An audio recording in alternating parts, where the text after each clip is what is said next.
God bless you, Facebook and YouTube. Sorry about that. So we're gonna have to put maybe 1 and 2 out in the same day. This is Divine Insight Ministries. Apostle Robert Jenkins and my wife is with me today. So I hope people do come back. God bless you. We're talking about spiritual and practical views on relationship. And so I wanted to bring my wife on today. We'll be having some trouble on the website with Facebook. So if you hear, come on and say something to me, respond back. I don't know if it was due to the two phones too close together. I know a lot of times when you have two cell phones too close to one another, it interferes with that. Normally my wife be on the other end. God bless you, Nisi. God bless everybody, Chanel. God bless you. So thank you for coming back. We're talking about relationships today, and so we don't have a lot of time. I may go a little longer today because I do want you to get this information. Okay, so welcome to Divine Insight Ministry. Go ahead and start tagging people, and also go ahead and start sharing this on your page. Okay, go ahead and share this on your page. So you may need to. I'll give you a couple minutes, baby. And then I'm trying to start it back over. Yeah, and cut it off because that may be due to it. So welcome. Thank you as always. God bless you. And we're talking about spiritual and practical views on relationship. I will post the first one up. I don't know how much of it came out. I don't know when it cut off. And so please send us a lot of hearts and thumbs and give us a lot of comments today because that lets me know if you're still there and you're able to hear, okay? God bless you. So, as always, we thank you. Captain Ford, good to see you, and we're going to move right in. What we was talking about, point one, was in relationships, it's very important to know how you see that individual. Do you see that individual with respect? Do you see that individual with honor? Do you see that individual as a strong person? How do you see them? Do you see them as weak, or do you see them as self-centered? Do you see them egotistical? Do you see them lazy? Okay, good to see you, Pastor Jennings. How do you see that person? That's the first, kind of like an A and B to point one. The B side of that will be, what tools do you use to see somebody with? In other words, what measuring stick? Do you base it they're strong on how well they have a work ethic? Do you base it they're selfish because they have never sowed a seed into a ministry? How do you really see them, okay? This is very key in relationships because a lot of times people are in relationships and they don't feel appreciated. Or a lot of times they don't feel like she really knows me. She don't see me for who I am. She don't really see me. Okay, a lot of times you'll hear a wife complain about her husband don't do nothing, or a husband may complain about his wife don't understand him. And so how they see one another has everything to do with how they relate to one another. Good to see you, Prophet James. And so I brought my wife in because I want you to see us, okay? How do you see this ministry? It has everything to do with your commitment, your loyalty. Do you see it as empowering? Do you see it as controversial? And so how you see one another is so important to life, okay? And so I wanted my wife to explain some things on how she sees me or how she sees relationship, okay? Or how should a woman see a man from a woman's perspective? How should a man see a woman? We see a lot of disrespect in relationships because you only see that woman as a sex toy. Or you only see that man as a workhorse. That's how you see that man. And when he's not paying the bills, then he's not a man in your eyes. Because in your eyes, how you see a man, he must go to work. How you see a woman, I should have sex every day, 2 or 3 times a day. She should never complain. How do you see me? It's very key. Do you see me as spiritual? I may think that I'm really in tune with God, and you say, my husband, you know what, that's just something he can do. I don't really think him and God relationship is really that deep. I don't really see you as that man of God. Or let's say you got a calling on your life. And like me, I work in the apostolic calling. What if my wife don't believe in apostles? She don't see me as that. I don't think that's really who he is. Or people say, he's so nice, and they go, I don't see him as a nice person. I think he's mean. How do you see a person, and what do you use to see that person? Because pain could become your glasses. Your need, loneliness, could determine how you see a person. So I'm going to let my wife talk for a minute. I think we're okay now. And so God bless you. Welcome to Divine Insight Ministry. Go ahead and share this on your page, and also go ahead and start tagging people. Go ahead, baby. Okay. I just wanted to start over to say that,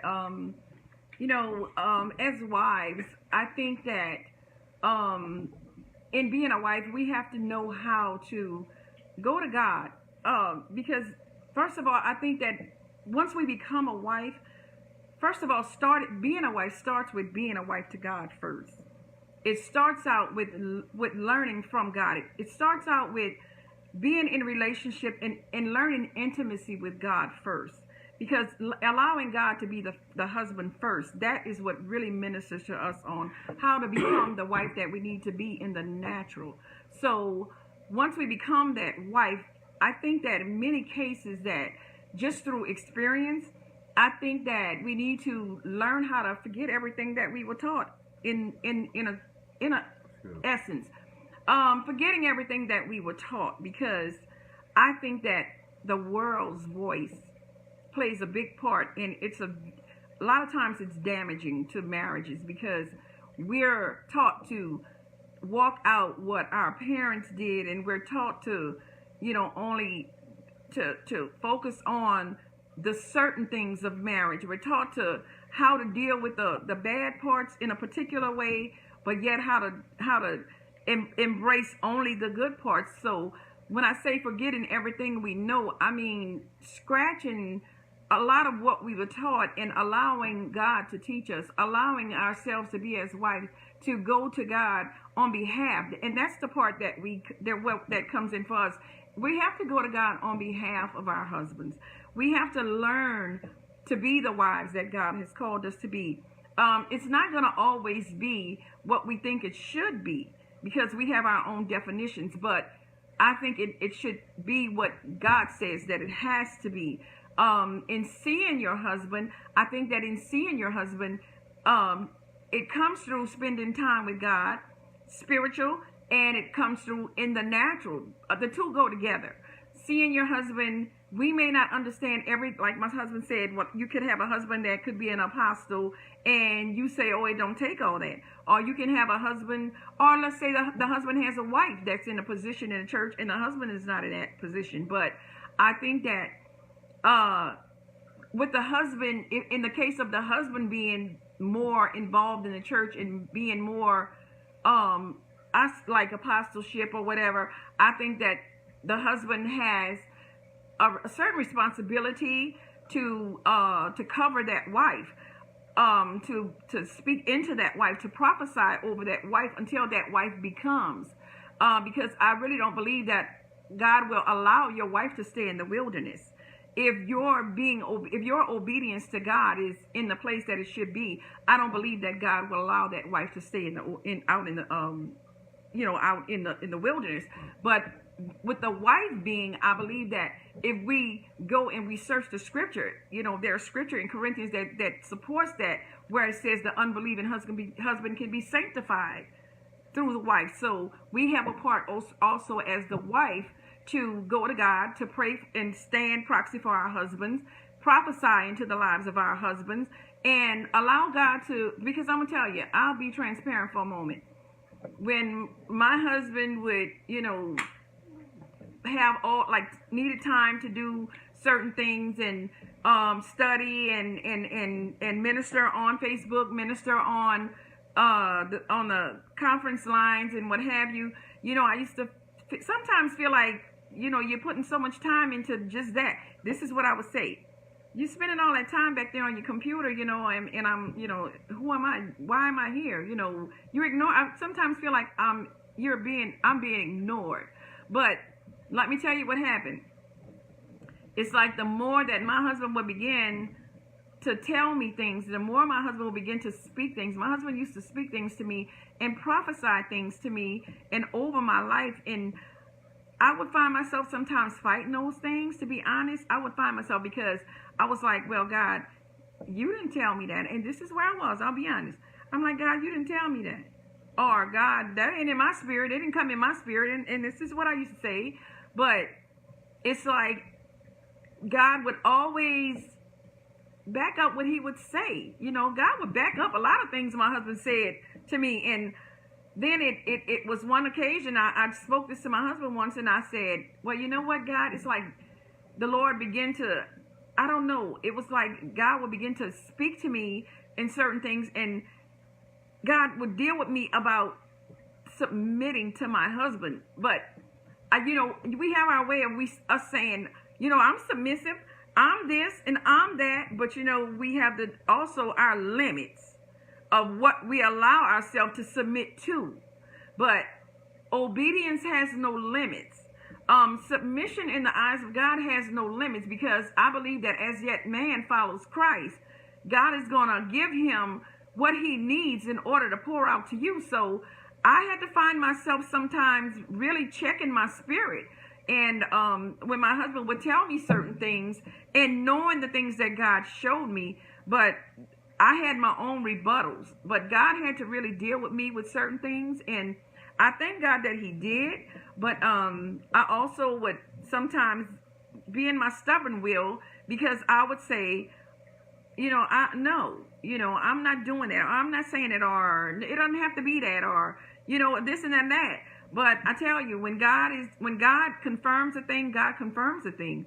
So I had to begin to pray, because I tell you, God taught me a long time ago how to be a wife. God taught me a long time ago how to be a mother and how to be submissive and all these other things. But I think mine was based on the time that I lost my husband, my husband I was married to. When he died, that time of being to myself and what have you, I think I kind of took on my own independence, and I was allowing that to get in the way, because I know God broke a lot of things off my life a long time ago. But I had to this is what it took right here. I had to rededicate myself to God wholly, because I had got in my own will. I had got in my own way of thinking, and I had to get in, I had got into my own way of doing things. But I had to recommit my obedience, because God began to show me that it was disobedience. God began to show me that I was beginning to get high-minded. And God was beginning to show me that I was getting a stubborn will. I was becoming something that I know God had took away from me a long time ago, and I was reverting back. God began to show me that I was reverting back into my old way of thinking. So, I thank God for, first of all, grace, because, if had I not been obedient to the voice of God, I could cause my husband to err. And had I not been obedient to the voice of God, I could miss God on behalf of my husband, because I pray much for my husband. I pray with my husband. I pray for my husband, and a lot of things that God speaks to me on behalf of my husband. So if my obedience wasn't, up to par, or if I just said, okay, well, I'm going to do what I want to do, then I know God would hold me charged for that. God would charge me for these things. But I thank God for me yielding my members back to God, and submitting myself to God, and submitting myself to my husband. So I thank God for it, because there is a level of accountability that I have as being his wife, because God entrusted me to be this wife for this man. So I had to even look at that, and my accountability has to be to a certain level of wherever God desires to take it. So my accountability has to be always in place. My heart has to be in the right place. My submission has to be in the right place. My obedience has to be in the right place. And I can't allow myself to just do what I want to do. I cannot have my will and still want to walk and have the will of God. I can't do it. The two don't mix. So I thank God for just enlightening me on how to become that submissive wife. When you say submissive, it doesn't mean that he rules me with an iron fist, or a husband, rules a wife with an iron fist. No, you submit to that man as that man submits to God. And then God puts the two together. There is a merging of the heart that takes place. Everything merges. Your obedience to one another merges. Your love for one another, your hearts merge, and becoming one. That oneness is in everything. So as God elevates that husband, God elevates that wife. Or as God elevates that wife, he's going to elevate that husband, because the oneness has to be weighed on one scale. It has to be weighed on one scale. Here we go. Okay. I hope you got all that on that. But I want to touch on a couple of things. And if you're just coming on, please hit that share button and please start tagging.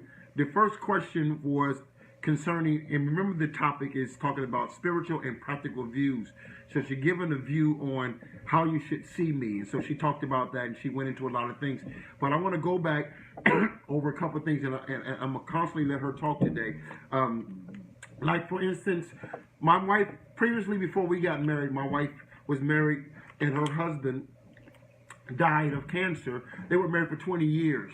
So it was very much my concern of how well she could see me, because the way her husband was for 20 years of a marriage and what I was doing was two different streams. And so I was concerned, can she see me? Because he worked very hard from sun up to sundown. They had a cleaning business and things like that. And so that was the way that he was able to bring economy in, or bring financing in. I worked at Wells Fargo at a bank, did not do that. And so a lot of things that he left into her hands once he passed, she had to take over. Her fears of running that company and doing that. But I couldn't come in and be her ex-husband. And I didn't want her to see me as a replacement for her ex-husband. That's very concerned. And even though she talked a lot about marriage, I don't want people to think, because I know some people are not married. A lot of my audience is not married, and you'll click off because you think it's for married couples. But even in relationships, not just a husband, but boyfriend, girlfriend, of knowing, how do you see your boyfriend? Do you see your boyfriend as the pickup man for your previous relationship, and you want him to be what your last boyfriend was not willing to do or willing to be? So you're looking for somebody to be him with a new name and a new look, but you really want the same spirit, the same mind? Do you see your new relationship as your old relationship, and you're only happy because they're similar? Or you're only frustrated because you've never given a chance to see him with fresh set of eyes? You'd be surprised at the couples that are in relationships that you are not fair to your marriage, nor are you fair to that relationship, because you've never given that relationship a fresh set of eyes. I said before, my first marriage, it only lasts 4 months, but it was doomed to fail because I already see her as a replacement of my mother. She needed to cook like my mother. She needed to talk like my mother. And that was my example of a wife. And so when she did not meet up to my mother's standards, I did not ever see her truthfully out of God's eyes. I didn't give her a chance to be her with me. This happens in relationships. And so if you come into a relationship, whether you're married or whether you're single, you got to say, do you see me? Not me as your ex-husband, not me as your ex-wife, not me as your mama. Good to see you, Sister Mo. Good to see you, Prophet Brian. Not me as your pastor. Not me as your son. Some wives treat their husband like kids because you see him as your son. Because your son irresponsible, so the minute he's irresponsible, it's just another kid that you got in your house. And you see that. And so it's very important of how we see one another. And again, what tools do you use? So I want to talk about, and even in my life before I married my wife, and I'm going to be honest with you, we're going to be transparent. When I would date women prior to my wife now, there are many sides to Robert Jenkins. In order to see Robert Jenkins, you got to stand back and look, because there are many sides to me, okay? Many sides. Okay, and so I remember dating certain women, and when it came to the sexuality, they would meet me of what I was happy of what I saw, but then I would switch and want a woman of God. Now we just had sex, we ain't even right with God, but I'm gonna switch and see, can I see you? Because I know I ain't supposed to be here in that area. And see, and I would switch. And so a lot of relationships prior to this marriage, and I know this one is of God, but prior to that, I'm just being honest, when I would look at them, I didn't see a woman of God. I didn't see somebody that can laugh. I didn't see somebody that can understand me, because I got to be able to see that you can see me in all of my different ways. See, because I'm not seeing you, and same thing with my wife. Even though I could not be her previous husband who passed, she needed to know, can I see a man who's concerned about my finances? You don't have to be my previous husband. He's dead and gone. That marriage is over. But I do need to see somebody that's not going to let me lose my house and lose my car. See, all of those things. And so we have to look at that. And there are many sizes to all of us. Okay? Most of us don't have our feet is not the same. There's some people, they have to buy different shoes for different feet. So you have to know that nobody is perfect, but people can be perfect for you and be able to see how they perfectly fit for you. But this is very important. Now, how I saw, and I'm just going to be honest with me, how I saw women, I had a whole lot of things I had to get rid of because my mother shaped me. There's some good about my mother that I wanted to keep, but there was some bad about my mother. Like, I was raised under controlling women. So if I saw any form of strength, I interpreted as control. Okay? So if I saw you, because then I saw my mother as dominant, like I had to fight for my manhood. So if you're strong and you're trying to help me, I would interpret help as control. This is how I saw women. So most of the time, and I'm being honest, I'm laying everything on the table because I want to help us. A lot of men, you see women as controlling. And just because you had some controlling women in your life don't mean that all women are controlling. Just because you go into the relationship as with a controlling woman don't mean she's always going to remain there. Sometimes we don't give grace for change in the relationship. Grace for the change. So you may be with a woman who is controlling, but with the right man who loves her and respects her and y'all grow together, she may drop off some things like you drop off some things. But this is how I saw women. So I saw them as conniving, manipulating. One of the things that I hate, and to this day I still struggle with it, there's a healthy side to it, there's a negative side to it, what I'm about to say. I struggled with vulnerability. I never want to be with a woman that a pastor can say something crazy across the pulpit and my wife get up and drop $1,000. I feel like you let a man come in and rob us. Don't be so vulnerable. Don't be gullible. Be logical. Be able to think for yourself. See? But I saw women as gullible because most of the women that I saw in churches, they were being bamboozled by men. So if I meet you and you look like you don't think, if I can't ask you 20 questions on the date, we're going to have problems. If you can't handle questions, if everything is hallelujah, praise God, I see you as religious, I'm gone. See, again, how do you see me? You see me as religion? Do you see me as controlling? Do you see me as a whiner? I've heard women say, you know what, I can't deal with a man that whines. He whines all the time. See, I see him as a whiner. Oh, all these things, how do you see me? Okay? Do you see me as a cash cow? I got to make a certain amount of money. Because that's how you see men. You see men as if you're supposed to be the man in the house. I ain't supposed to never have to work. Is that how you see a man? Is that how you see his function? How do you see him? If he has a passive side, does that make him gay? See? How do you see men? Do you see men that are passive as homosexuals? Do you see women that are strong as Jezebels? See? We can take a whole hour just on that point, okay? And so I want you to look at those things, and I want you to talk about that as how do you see me. Then let me go to the next point, all right? Because we already 15 minutes, but I'm going to take an extra time in this session because I think we need to go over some things. How do you see men and how do you see women? Now, I'm going to let my wife talk, but I want you to be thinking about these questions. Be honest. How, Jesus said, religious, I'm gone. See? See? Real talk. If you see any signs, now they may not be religious, or it may not be their fault they was raised up religion.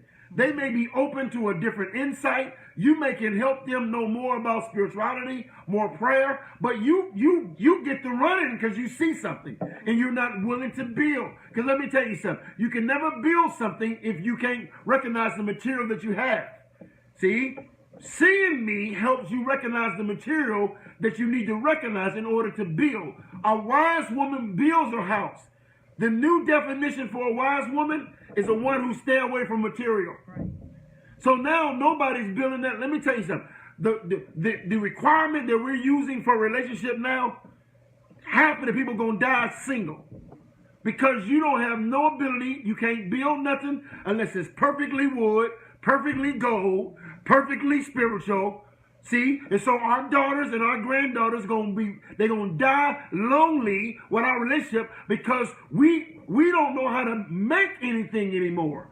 We don't bring grace to the relationship. We don't bring mercy. We don't bring tolerance. All these things. Okay, next question. How do you see men and how do you see women? I'm gonna answer for the men. My wife gonna answer for the women. How do I see women? And I'm being honest. Again, this subject today is spiritual and practical views. On the practical view, I see women as dummies. Now we're gonna talk, we real. Don't be insulted. The reason why I say that is dating all kind of men, they don't want to have nothing to do with you. They got 3 or 4 women on the sideline. You keep putting up with them. When I look at those cases, I say that's a dummy. I see women as not knowing their value, so they settle. Okay? Now I'm dealing with all practical situations. Don't get offended, because I'm going to hit a lot of areas. But we can't act like there's not some dummies out there that's taking anything. We can't act like there's some women out there that your self-esteem is so low that he can be with you and Sandy, and you're okay with that. Okay? That's how I view women. On the other side, I see women as very intellectual, very strong, very powerful.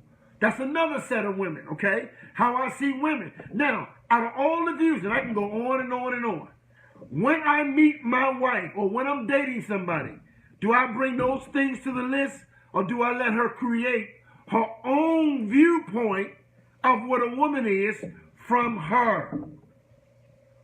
Or do I go down the list and say, there she go, I got her. She got away with the first 3, but number 4, that's where she at. Or do I let her define for me according to her? Not my mama that messed up, not women who are vulnerable, but do I let her create another definition? Because it's not fair, even though all those things are a reality, it's not fair to try to locate her on the list. Because she is her own individual. Okay? Now, she may have some traits, but I got to give every person a fair chance to present themselves. And sometimes how I already see women, I judge you before you talk. I already summed you up. I've had pastors sum me up, never met me. Or I know what kind of spirit he got. I know him already. You never even met me. That ain't even fair. Because you have an ideal about pastors. You have an ideal about apostles. You have an ideal about, I know men from Ohio. I know men from New York.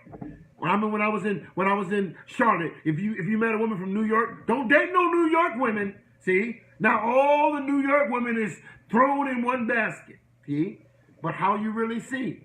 See? And so that, and do you see them like your mama? All those things, okay? So I asked my wife, how do you see men? And I want to deal with all angles, baby. Practical, spiritual, all the different, because you may have had 15 men in your life, so you got 15 different looks of men, things like that. Go ahead, baby. Okay. How do I see men? I see men as wounded. I see men as premature. And when I say that, I see it in a place of being wounded. I see men as wanderers, because a lot of men don't know their identity.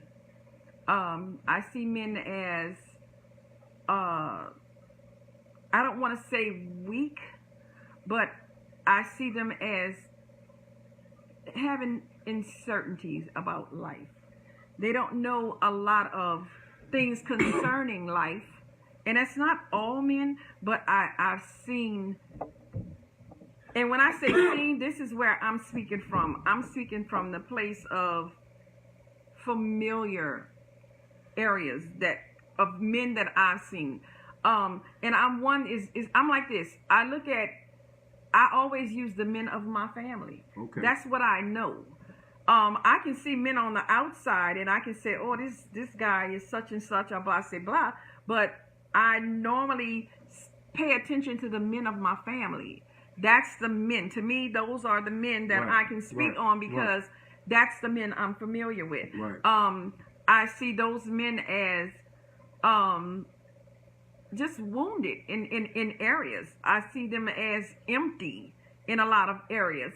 And from the natural of the men that I know outside of family, I see some good men, but I don't know if I have the enough insight to say that they are good men, but I know what I see from afar. Right, that's good. I can't say that they're good because you're dressed nice or you smell good, or I might see you outside one day or I'll see you somewhere, with your kid or with your wife. I can't say, but I do know that I know some men that are that. I know some men that are striving to be.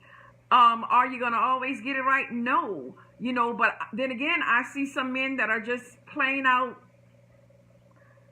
I have to say it like this, and I have to be careful of what I say, because I'm gonna tell you why. Because God has matured me in so many areas. When it comes to my own personal account of people, He has taught me how to see things more spiritual now. He has taught me mercy. God has taught me grace. So when I see it, I can't judge it.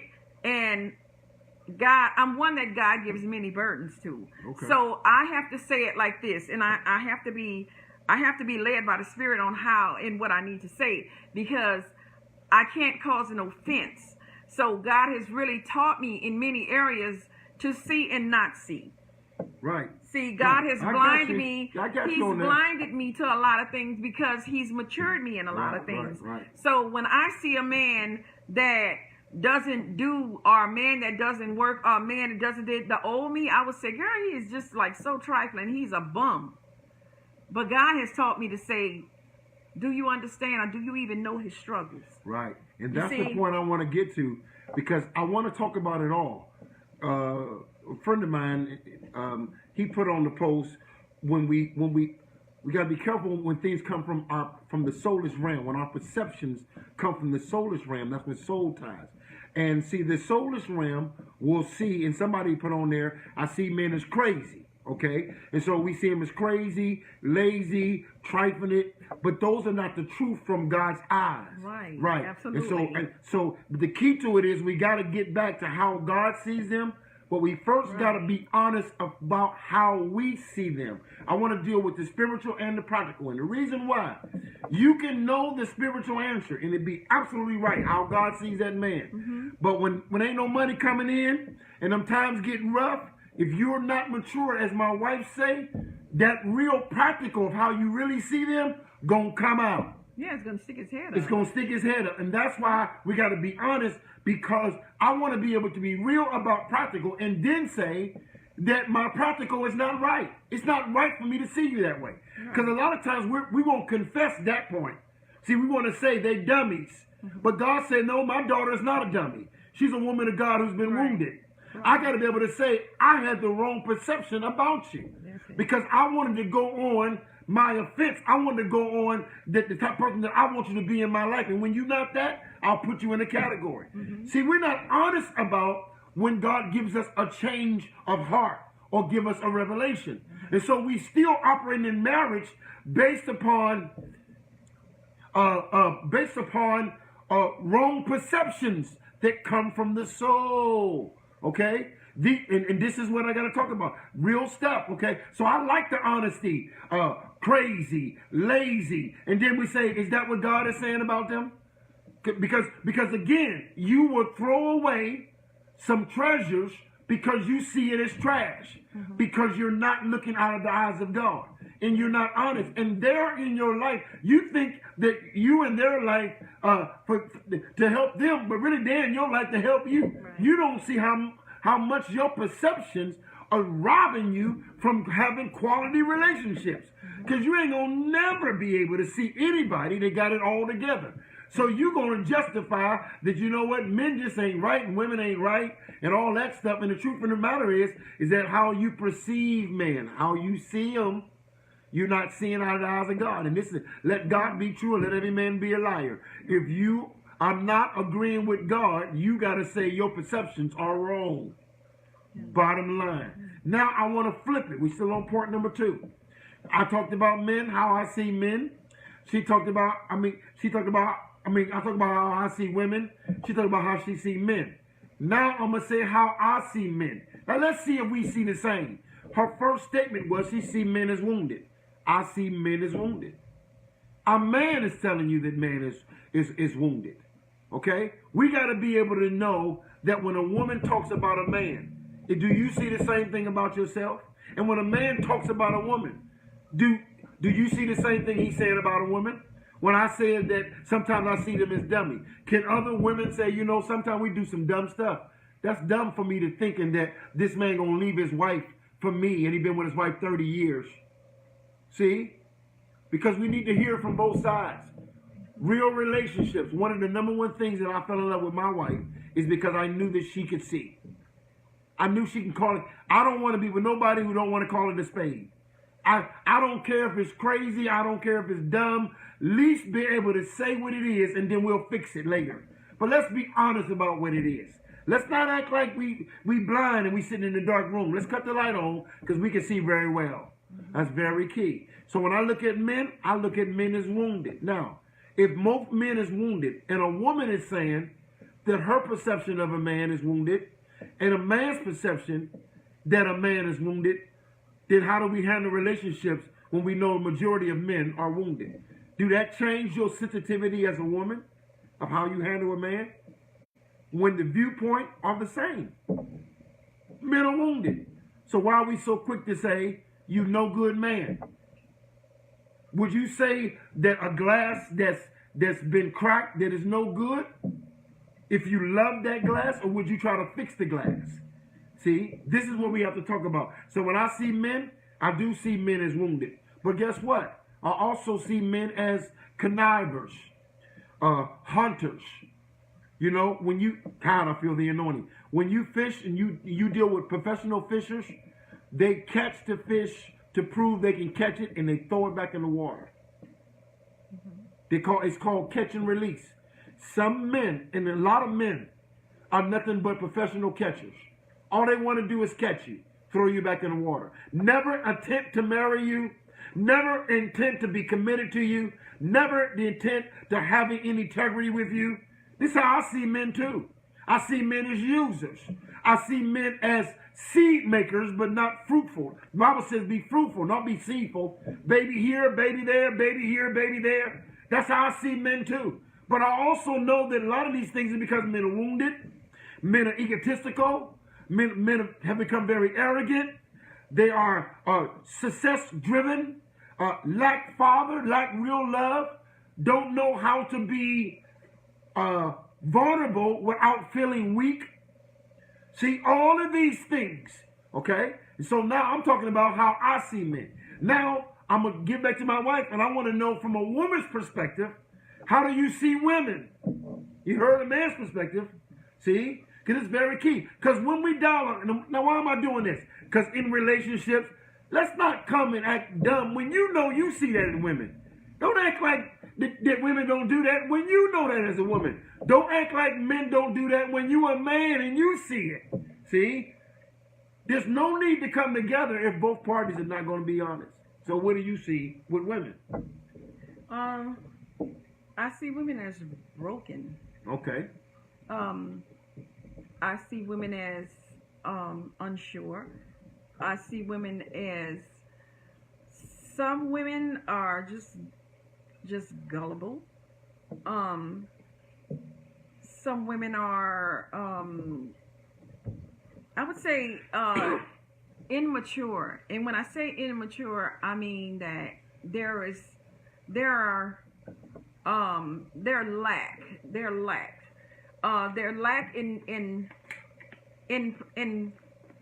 of identity. They're lack in their identity. That's another thing with men. They definitely lack identity. They lack because they don't know who they are. Right. But I would say if you really knew who you are by who God says that you are, right, then you could know that all things are possible for you. Some women, it comes from cycles. They're caught in cycles. Mm-hmm. Some women were born into cycles. Many of us were born into cycles. But when I say cycles, they only know what they've been taught. Okay. And that puts you in a place of being stuck, and you can't think outside of that. Okay. So that holds you hostage. You're held hostage from the voices of the past. You're held hostage by the events of your mothers and grandmothers before you. So you're held in a place because the things that was supposed to be there for you in life, they weren't there. Right. So you become a product of what you were dealt. Okay. So you don't know how to step out. Some women now in a lot of times too, we have to say this. There were some women that are born into cycles, but society teaches a lot of us. And I think that with women, we're different. We're more nurturing, and I think that level of nurturing that God has given us in becoming mothers, or that built-in love, and that built-in I really believe that God equipped us with something very special. Right. But sometimes, even if we didn't get it as young adults or as children or young women, that society, through the eyes of society, we are able to watch. We learn by watching others. We learn by the voices of experience. Okay. So that makes us different because it awakens. It awakens. And lots of times we're easy to be awakened to certain things. Now, do we walk therein? No. A lot of times we don't. But we do hear it, and we're more gravitators. We gravitate to a lot of things. So men are more standoffish. Men can stand back and perceive things from a distance. But we're more gravitators. We gravitate to things. Now I'm gonna jump in here because I want this to get a little heavier. Now I'm gonna talk as a man, okay? Now God has matured me, but back in the day, like what she's saying right now, in my mind I'd be saying this, letting the woman off the hook. She's gonna go to the positive side of it. Now I want her to talk about what's wrong with the women. Talk about what's wrong with the men. The man is broken. Man is that. Now when I first started, she said, well, a woman is broken and a man is wounded. A woman is broken. But before you know it, it's switched. See, that's how a man thinks. This is sometimes the problem, because when we really trying to have a relationship and be healthy, it looked like the woman eased her way out of the issue. She stay on the man. Now I'm saying you how a man hears it. A man hears it as if, why didn't you stay on you?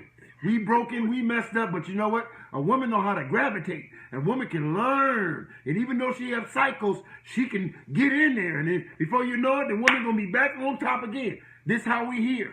This is real talk. I didn't basically say that women gravitate to some things that they shouldn't gravitate to. I'm not telling you that nothing you said was wrong. I'm saying that a man, because of his own brokenness, he can't deal with a little whooping on this side, but a lot of whooping on this side. So, and women, and we're being honest now, this is not about right and wrong. This is about how relationships work.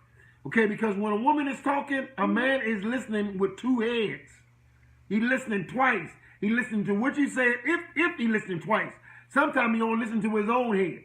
He ain't listening to you. But I'm dealing with all those things because a lot of times men feel like that women never lets us have any grace, or we never can get it right. Matter of fact, when I was watching TD Jakes today, that was the first question. When I give my wife an inch, she take a mile. I can never satisfy her. This is how men feel, and not only this how men feel. A lot of times, this is how we see women. We see them as they're always gonna cover for themselves. They're always gonna find something wrong with a man. And then a woman will turn around and say, a man always want to act like that we don't see them and we don't feel them, and see what I'm saying? We go back and forth. And that's why I'm doing this on purpose, because I want to deal with all those angles. Okay? Very key. But I also have to be true, and I have to be honest and say this too.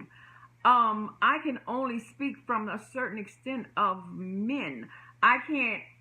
Yeah, we know that. But I'm just saying, I can't say. We ain't saying all men. No, not all men. But I'm just saying, I can't really say what what maneuvers a man, because I'm not that. Well, but yeah. I can only say. Yeah, I don't want you to give me truth. No, right. But I I'm want you saying, to give me how you see them. Well, I see. See, but I wouldn't come on men again. See how we got back to men? I asked her how she see women. We back to men again. That's what I men can see. say women. Okay. I can say women. But now I have grown and I understand this. but back in the day, I would have said, stick with the women. You talk about women. Yes. Talk about how bad women is. We talk about how men. Because even though when she said that, she made a statement. She says, you know, the cycle of a woman being a nurturer. I'm gonna be honest with you. I don't see women as a nurturer anymore. To me, the new generation of women are not nurturers. Is it in her DNA to be a nurturer? Yes, it is. But because of generation after generation after, you got women leaving their babies now like men. Okay? You got women that got babies and don't even let the man know that she have a baby by him. Let somebody else raise a baby. So there's a whole lot of stuff that from one generation to another generation, the women now, it used to be a time that if anybody would stick with you, it would be mama. Well, now we got mama leaving kids. So I'm dealing with that, and I'm saying that because in relationships, your kids, my kids, grandkids, they're going to have to deal with men the way they think. And the millennium mindset is totally different than me and my wife born in the 60s. Right. And so if I raise my son or my grandson up to think the way on my principles, he's going to have a hard time finding a nurturer. He may have a hard time finding a woman who believes in cooking. Mm-hmm. And he may be able to say, she ain't got to cook, and my mama didn't cook. We never knew when my mama was going to cook. See, that's the new conversation. New mamas are not cooking. New mamas are not nourishing. Matter of fact, you know who nourishing the kids now? Kids are nourishing kids. Your 14-year-old is taking care of your 9-year-old. This is the new relationships. Right. They're raised up, you know. So that's what I'm saying for that. Okay. Yeah, but it stems too from the perspective of mothers. They're becoming moms at 10 and 11, 12 years old. Right. So that's the difference from when we were coming up. There we go. We have babies having babies. And their mothers were babies when they had them. Right. So that's cycles. Right. So what I'm saying is so much of the past of being no, it has changed so much from mothers of the past until mothers of today. There's so much that has been taken out of the ingredients of motherhood. So, you know, like I said, it's being passed down in cycles. You have babies having babies, and it's becoming like breeding nets, breeding dens, you know, where we just having babies and having babies and having babies. But it stems too because there's a government, the government, people are living off of government things and government assistance, and that's not the way God ordained it for us. So I think maybe, and I'll be honest to say, I got food stamps at one time when my children were small. I got them, but I think it's your mindset, and it's all in being fed. Even if you're not getting it in the home.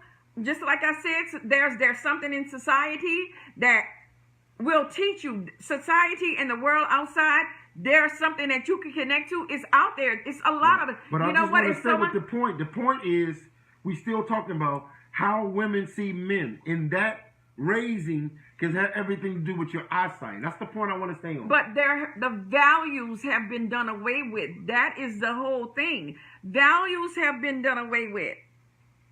Okay, now that's what Brother Reggie say. Could some of the pitfalls be due to personalities? Exactly. Yes. Culture and values. Yes. Values have done. We don't have family values anymore. That's right. So that has been taken out of families. Right. So what are you left with? If you don't have, you know, like a lot of people say, you know, when everything went fine when Big Mama was alive. Right. See, I believe that there was a certain generation that has been cut off, and this is not for every family and every woman, but there are certain levels, certain distance down the generational lines that were cut off, but not taking on the values and the morals. There's another thing going. Morals are not in place anymore. Value. But I want to deal with truth now because she hit on something. Yeah, because you know what? Because Big Mama now is Medea. And Medea is not married. She wild. She whorish. Come on, that's the big mama now. And if we go back to the big mamas back then, we're talking about relationship. But Big Mama now is 40. Yeah, right. But Big Mama now is 30. But that's my whole point.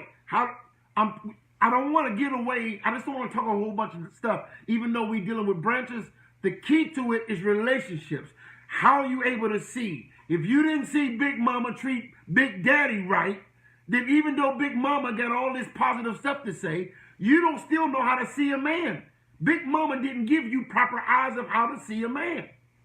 That's my whole point. We're dealing with spiritual and practical views on relationships. How do you see women? How do you see men? I see most of my cousins, they all cheated. My grandmother cheated. My mother cheated. So I saw women as cheaters. So here I'm saved. I'm in God. I have an apostolic call in my life. But do that change how I see women when I meet my wife? Because what I saw came from my environment, like Brother Reggie said, personalities, culture that shaped me to not trust women. So now when it comes to relationships, you have to prove that you're different than all the other women in my life. You got to prove that. So that's the point I'm dealing with. And even with women, when my wife talking about the men that she saw, I can come into marriage and say, did any of those men ever support you, offer their gift? And if she says no, her eyesight could be, you need to get a job. She don't believe in supporting the family playing baseball or football or playing drums or doing anything else, because she never saw that. So how she see me is based on how she saw all the other men in her life who never used their gift as a way to prosper. That's what I'm saying. And this can cause a problem. And if me and my wife, by the grace of God and by the anointing, didn't teach us how to become together, our background differences would have caused us to be separate. And so Reggie had a point. Culturally, you can end up not being in a healthy relationship because you can't get past culture that raised y'all. And culture should not dictate the healthiness of your relationship. But if you don't say, you know what, that's all that I saw. Like again, my mother cooked 6 days out of a week. Do that mean that every woman in my life, if you don't cook 6 days out of a week, then you're not a good woman? But if I let that shape me, that would be how I see women. That's the whole question. How do you see men? If you always been around a man and your father worked from sun up to sundown, your grandfather worked from sun up to sundown, the minute your husband says, I want to write books and I need time to get this book done, you're going to say you need to get you a job and write on the side. Because that's the only thing, that's how you see men. Go to work and your hobby, maybe if you get famous, can become your career. But most of the time, you're going to keep your job, as they say, keep your day job and write at night. See? And that's what that movie Tyler Perry was really all about. Their relationships end up breaking up because he was extreme. There's a whole lot. I don't want to get into the movie, but I want to deal with that. But I want to get to the next point because we're coming to a close, okay? And I want to talk now. I'm going to be honest with you. I'm about to be hard on women, okay? Because we're talking about relationship. We're going to pick it up again tomorrow. I hope my wife come back and do a part 2. But I want to talk about you are not a sample. Women. Now, I'm telling you this from my heart, okay? I'm telling you this from a man perspective, and my wife going to give you from a woman perspective. Stop. Now, we're dealing practical now. I'm going to come back to spiritual. Spiritual, you committed adultery or fornication, okay? We know it's wrong. Biblically, you have no business having sex before marriage. That's the spiritual part. Now, let's get past that, and let's go to the practical. Stop laying down with these men. There's so much. My grandmother would say, people don't buy samples. You didn't sample with everybody. You didn't have 14 boyfriends this year. And you didn't slept with every single one of them. They know things about you. You got soul ties with 14 different men. Your children don't know when you bring somebody home who to call them, what to call them. All kind of stuff come with that, okay? What you bring into your doorstep, you don't know what they into. You could be bringing bullets to your home, putting your children in harm's way. You don't know what kind of spirit they deal with or their family dealing with. There are so many dynamics to that. It also says that you don't value yourself. that you're so easy to open yourself up to a man. It also says that, and I want to talk about this.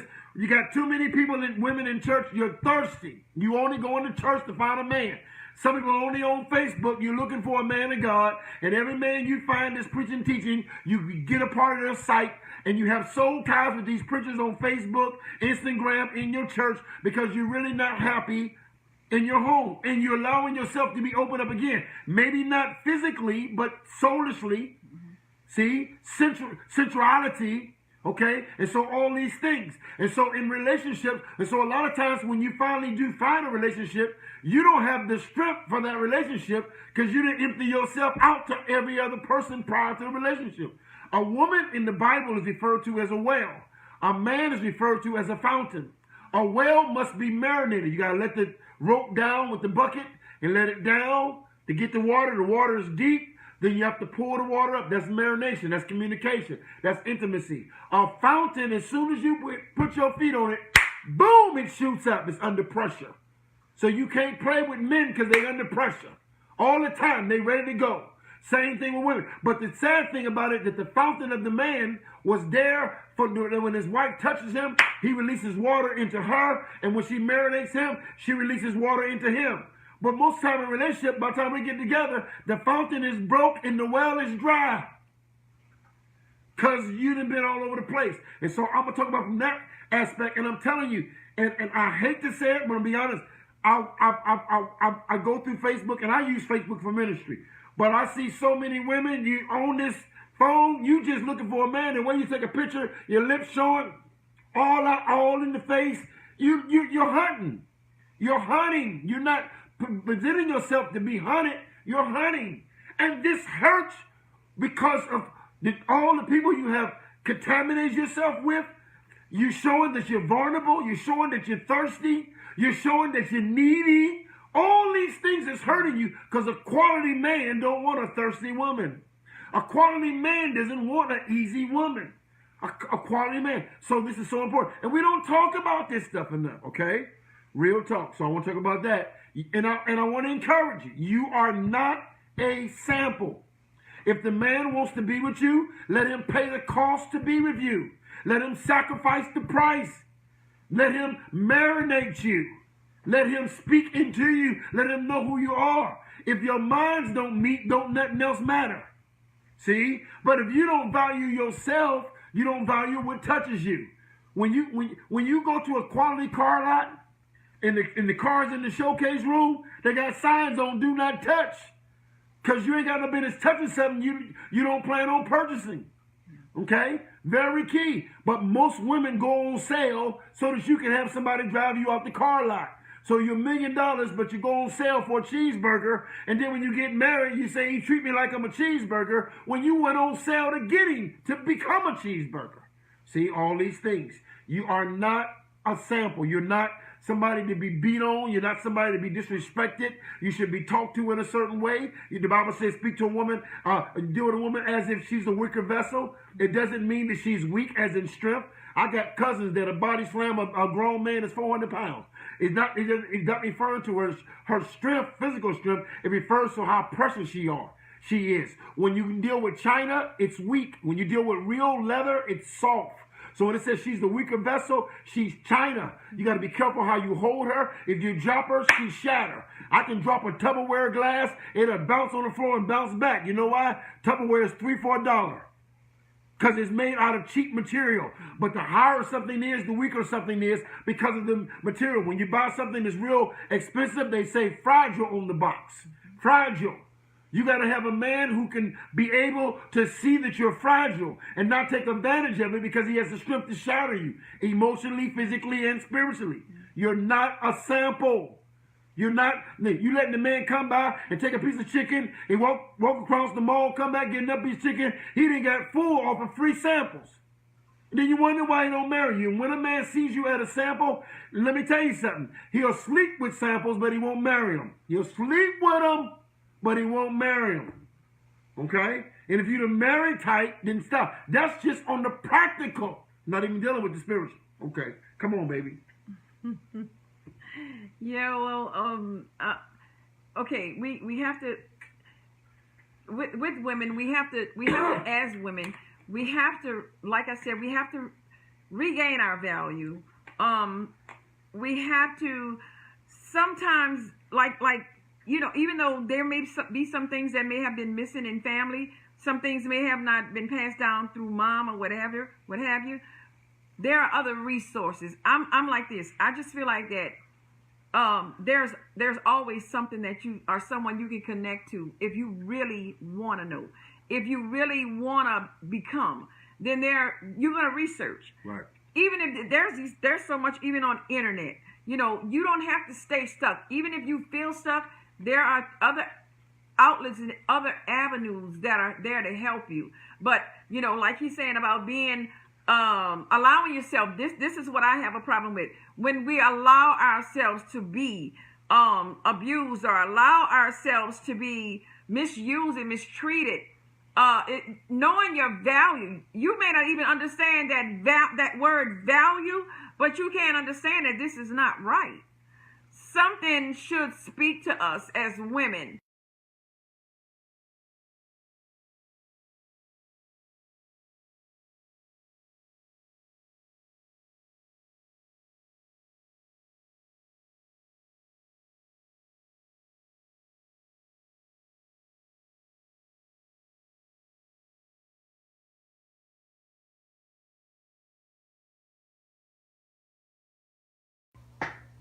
Okay. Thank you.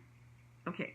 So just knowing that, certain things are out of place in your life, because I really believe that there's something on the inside that begins to speak to us, because I can say, I've been in a situation before in my life and I knew something wasn't right about the relationship, and it wasn't abuse, but I knew it was out of place. So, there are some things that there's a checker that comes on our spirit and let us know that this is not right and this is not it for us, allowing ourselves to be used and abused in certain things. And we have to also learn as women is that we cannot change a man. We have to understand that a man has to become a man. We cannot change him into what we desire him to be. No, especially if this man is not intact with who he is. How can we change someone that doesn't know themselves? We can't do it. Now, can we help them? Yeah. Can we encourage them? Yes. But can we change them? I think that allowing us, and a lot of times, you find that as being, it can become so overbearing because you're trying to change this person to a place where you will allow yourself to be abused. You will allow yourself to be physically abused, mentally abused. I mean, all types of verbally abused and all.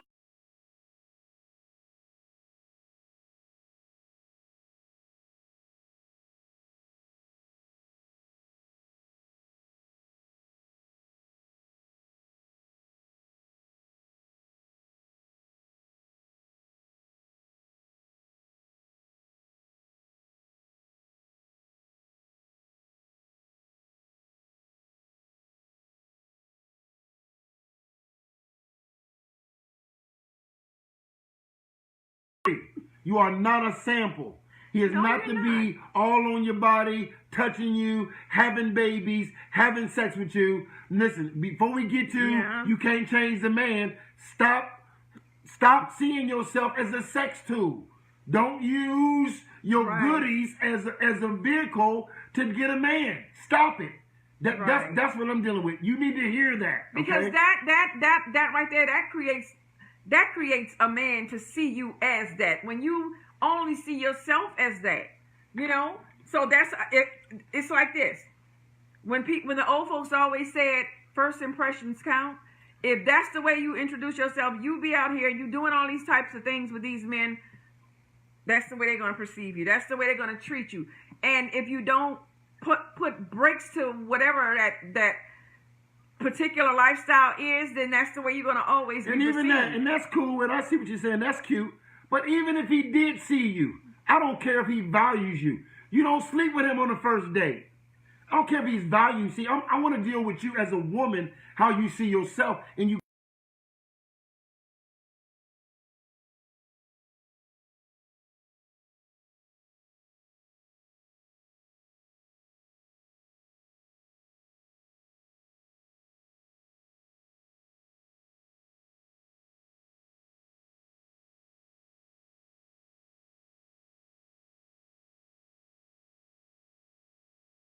don't mean that he may not still give you a disease. Okay? Or he still may not be the committed type. So he doesn't disrespect you on the first night that y'all together, but he don't want to get married. Or you slept with a person that got 4 kids. And you know that you can't be a wife to a man that got 4 kids or take him away from his kids. I'm saying as a woman, and only dealing with that point, I'm not ignoring all the other points. But this point is, stop being a sample. Stop giving goods. Stop spending time on the word date comes from the word data. Your first date, you are gathering data to see if y'all gonna have a second date. You ain't gathering touches. You're not gathering kisses. You're not gathering sexuality. You're gathering data. You going out to an inexpensive restaurant, first time. Don't think that he should spend all his money on you on the first time, because he gonna have an expectation that if I'm worth $100, then what you worth? What you bringing to the table? Go to an inexpensive, a public place. I'm teaching now, and I want y'all to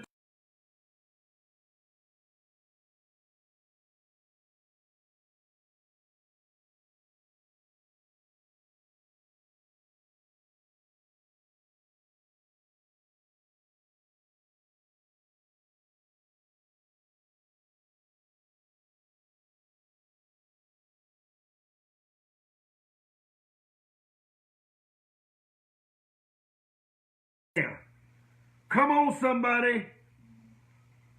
Right. Okay? And I'm not saying you can't be a wife for kids. I'm saying that a lot of these women, you are taking the father away from the kids, and he'd rather spend time with you and neglect his kids. And a real woman does not want a man to neglect his kids just to be in a relationship. That's what I'm saying. I'm not saying that you can't be with a man who has kids, but how he treats his children and the priority is very important. And if he puts you in front of his own kids, that's a problem. That's what I'm saying. And I'm glad you brought that up, because that's what I want. We got to talk about that. When a man has other kids, well, how well do you spend with them? Okay? Because people are losing. I was that child who lost my father to his girlfriend and her kids. And me and my brother go to the movies, and my father just said he couldn't take us to the movies. We go to the movie, we look back, he with his wife and her kids at the movies, and we ain't been with dad in 3 years. No. That's what I'm saying. And most of the things that we need to learn, the data that we need to get, you don't get it till after you done slept with them 4 times. They done seen you naked. You done been intimate. Now you want to ask, well, I noticed that you don't like women. I never liked women. You just didn't care because you wanted to have sex. That's what I'm saying. We got to have real conversation. What should happen on the first date? What should we talk about? Do you pay your bills on time? Is the police looking for you? Are you mean? See? Let's ask some questions. Let's talk. And I'm not saying that cancels you out. That says I'm gathering data. I need to know the material. Same thing with a woman. If I talk to you on the first date and all you talk about is your last boyfriend, then you're not done. You can't meet me on a Friday and think I'm the one you just broke up with him on Thursday. How many boyfriends have you had this month? See, I'm talking about real, practical views about relationship. Okay? Very key. Okay? And so that's what I'm saying. And so on this point, and I'm going to come to a close because we got to do some other things today. But women, you can't become sample. And I'm just giving you practical. I'm not telling you to take everything we say. This ain't gospel. You got to pray to God and ask God for how you should do relationships. But I'm saying be real with it. And sometimes we don't know. I didn't know how to date. Most men, if they can have sex on the first date, they'll do it. What's the standard? What protects the property in a sense? In a sense, you know, when you buy something valuable, they tell you what you can't do to destroy it. Where's your don't do's to keep you whole? See? Because when you lay down with a man, you don't get up with yourself. Part of you is gone. And then now you are in other relationships in fragments, and you wonder why you can't give them your all. Because part of you is in Chicago, the other part is in New York, part is you with Sam, other part is with David, other part is with Lucy, other part is with Camellia, because you didn't split yourself up in all different ways. See, it's a whole lot of things when we're dealing with relationship. Can you have healthy relationship? Do you know how to have intimacy without intercourse? Do you know how to have intimacy without intercourse? See, that's what I'm talking about. And there's a whole lot of points. We're going to talk about this again tomorrow. We'll talk about it again Friday. But I want to deal with that aspect. Because if women would stop and come to themselves and begin to value themselves and set standards, see what I'm saying? Because you crazy. And I'm going to tell you something. It's nervous when the kids and the grandkids are dating people. Because you don't know what's going on. You got men raping women. Raping them. Raping their wives. Whole lot of stuff going on. Then when the sex is done, you are emotionally erect. You're feeling like you're not pretty enough. You're feeling like I'll never be a good woman. It's messing with your psyche. I just bought a book yesterday about relationship, and the lady said she kept doing stupid things, and she kept meeting men, sleep with them the first date, they would leave her, and now she's in a bar again. A man said he'll meet her at 9, it's 10:30, he still ain't showed up. And you know what she said? I waited till the bar was closed, hoping that he'd show up. If he can't be on time, I should have left 15 minutes. But she said, I'm so wounded that I'll give this man 3 hours of my time, hoping that he walk in the bar 3 hours late. This is real talk. The things we settle with. And you know why you settle with it? Because you've gave yourself, there's so many men that you don't even have your soul complete enough to make healthy decisions. You don't even have enough of you to make healthy decisions. That's why I say let's start with the first thing. Stop the sex. Stop the sex. There's nothing wrong with stopping it to evaluate what you're laying down with. I'm not even dealing with the Bible, I'm dealing with practical. Don't be so easy to give yourself to a stranger. You don't know this man. You don't know this woman. You don't know who they've been with. You don't know how they think. That's the first thing. Let's just stop. Let's keep it real. This is a real conversation.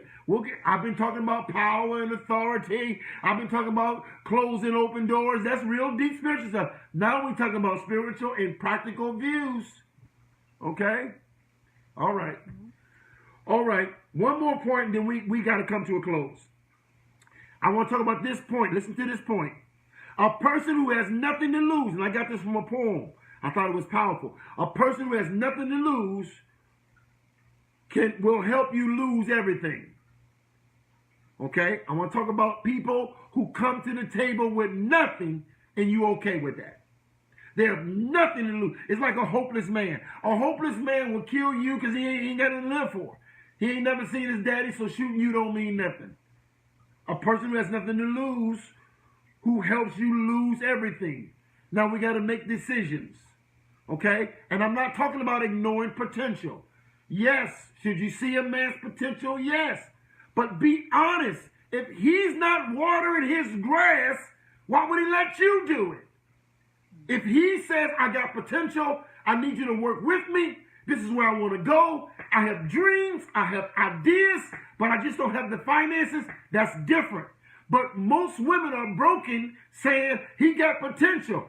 He ain't even believing in his potential. You can't help people greater than them helping themselves. As bad as I want to take you to Chicago, if you don't want to get in the car, what good is it going to take me sitting on the driveway? See? So you got to look at that. He has nothing to lose.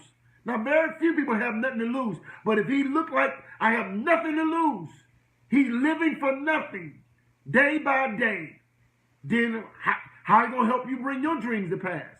He don't care. He has nothing to lose. Okay?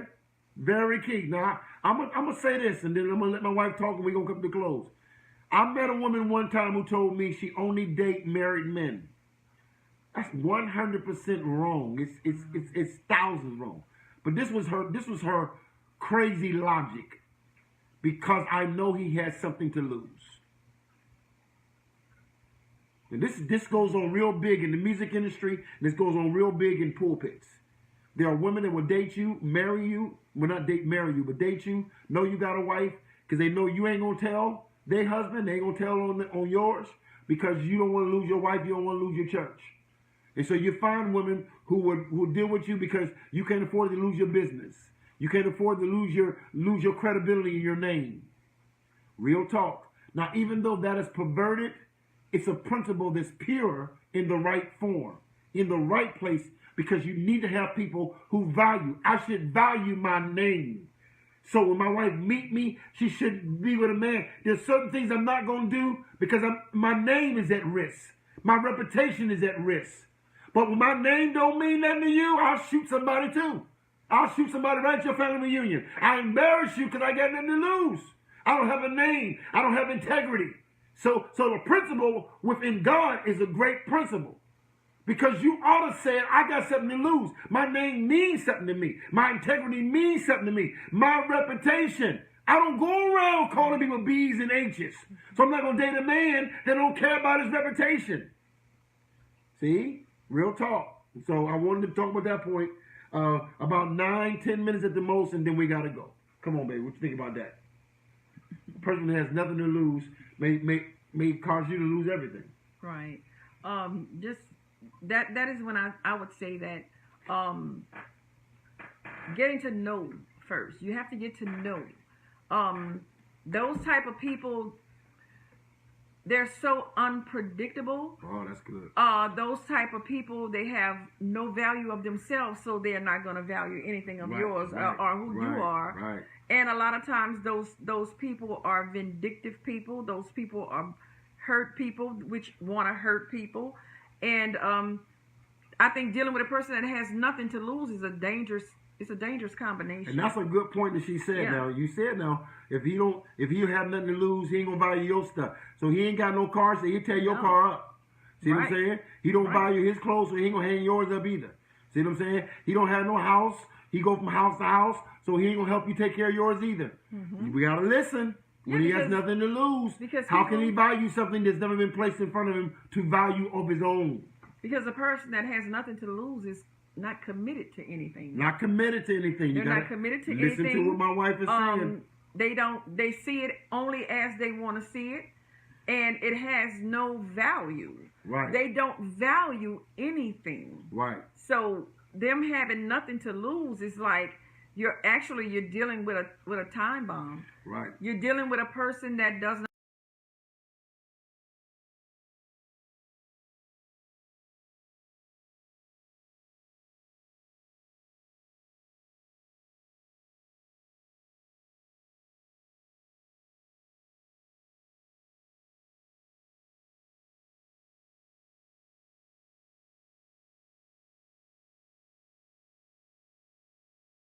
miss that point, okay? Because it's almost like, and I was going to use the word ghetto. People who have a ghetto mentality, like they've never been in a nice house. So they walk in your house, they got mud on their shoes, and they won't take them off. That didn't mess up your good carpet. And people say to other people like that, they arrogant, they act like, they forgot where they came from. I ain't forgot where I come from. But I want you to value how hard it took for me to have a better place. To have this, I like to have good carpet to walk on. I don't want to tear my socks up. See? But because you have never valued anything, you don't value my carpet. You park the car on the grass.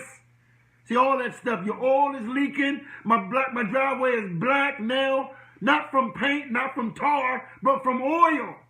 See? Because you don't value to get it fixed. And it seems comical. Sometimes it seems degrading. Like you're talking about somebody and you're degrading them. I'm saying that nobody was born with a silver spoon in their mouth in a sense. You have to learn how to crawl. And even a person that may have blessed you with a silver spoon in your mouth because they inherited, somewhere down that lineage, somebody had to work hard to get it. But I'm saying when you don't value that, and this has everything to do with relationship, because you may not value a quality restaurant. So you in a quality restaurant acting crazy, got your elbows all on the table, and you may not know. Mm-hmm. You may not know. But these things have to be discussed because in your ignorance, you can be destructive. Mm-hmm. In your ignorance, you can be destructive. Again, this is what conversation. I'm gathering data. Do you know how to act at a 5-star restaurant? And not be bougie. Because sometimes we throw the word bougie on people who just proper. It's almost like if you talk proper.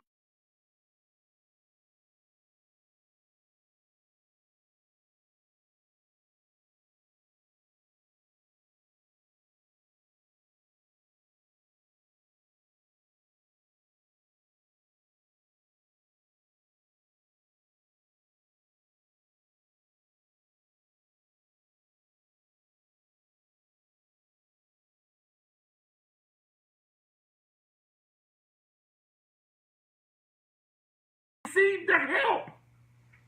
See? So you say she thinks she all that.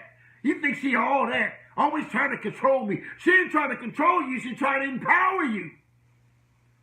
But again, if you have nothing to lose, it sounds like Spanish and Greek.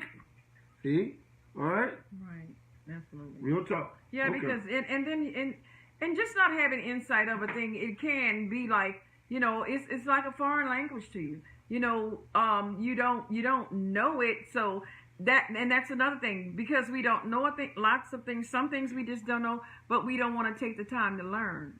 So that leaves us in a place of, of being void of understanding, because we don't want to take the time to learn the necessary things in order to reach in or to tap into or become familiar with certain things. So that leaves us in a place of vulnerability to ourselves. We become vulnerable to ourselves because why? Because it's like, we use our own judgment and not knowing that our judgment is not the right way. That's just the way we perceive a thing. But because the way we perceive it doesn't mean that's the way that it is. So that's the part that hinders us. We're hindered by our own judgment.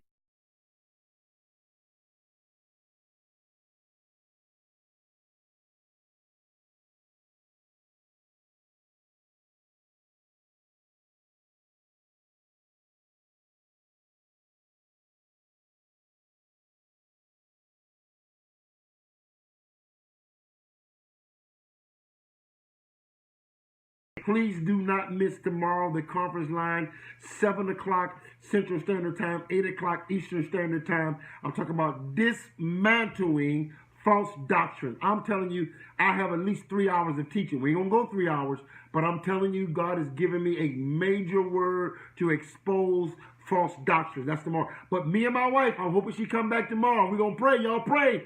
Y'all send a request for her to come tomorrow, and we're going to talk again about spiritual and practical views on relationship. Let's talk. We're taking out the time this week just to talk to you about relationships. Some things you may agree with, some things you may not agree. But come on, let's talk, okay? But one thing we do know, that many relationships are falling.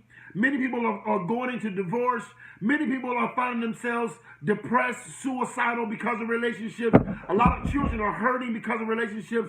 A lot of great women are being badgered. A lot of great men are never coming into their destiny. So we just want to help in that area at this time as God put this on our heart. And we care. We're not a couple who's always having it together. I've been married several times. My wife's been married before. We know what it is. We haven't always did it right, but we want to give you the experience and the spiritual guide that God has given us, that maybe we can be a help to you in your relationship, whether it's with your daughter, with your son, with your husband, with your wife, whatever it may be, that maybe something we have said can be a helpful to you, okay? So thank you. God bless you, Father. We thank you for all the things we have said. Allow this seed to fall on good ground. And God, we have a great expectation that you said who you have put together, let no man put asunder. And thank you, Lord, for keeping power. You said that understanding keeps us, and in all thy getting, get an understanding. We thank you, Lord. In Jesus' name we pray. Amen. We love you. God bless you. See you tomorrow. Same place, same time. 5:30 for Divine Insight, and then 7 o'clock. Don't miss it. I'm telling you. If you want to know anything about the Hebrew Israelites, Muslim, Buddhist, Scientology, metaphysics, you want to understand, should women preach? Should we wear pants? All the false doctrines, is makeup okay? All the false doctrines I'm going to try to deal with as much as I possibly can tomorrow. Love you. God bless you. And have a good day.